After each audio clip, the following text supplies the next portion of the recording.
Македонија слободна, слободно живе.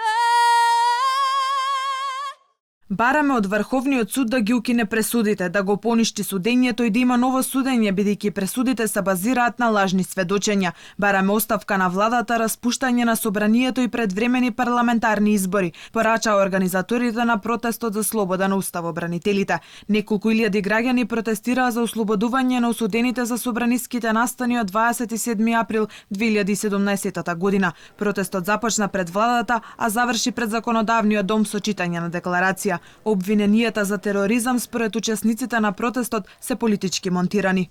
Бараме Врховниот суд на Македонија да ги поништи пресудите против сите од настаните во Собранието на Македонија на 27 април 2017 година и да го обнови судењето поради дополнителни докази за лажни изјави на сведоци и селективен избор на докази и сведоци против обвинетите. Бараме правично судење, издржи тато, Ченто прилепе со тебе. Ова беа дел од транспарентите кои ги носеа роднини и членови на семејствата на осудените. Терорист без оружје не бива. Терорист без убиство не бива.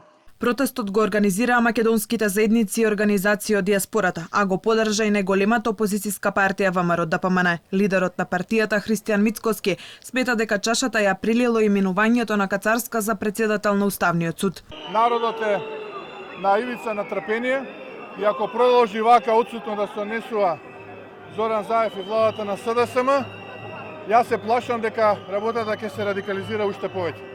Мојата порака до нив е да не се играат со трпението на народот, затоа што тоа трпение има и свој крај. Да се врати процесот од почеток и да се суди за тоа што навистина го погрешиле пред законот, а не за тоа што го нарачал Зоран Заев, за да денеска Кацарска стане председател на Уставниот суд.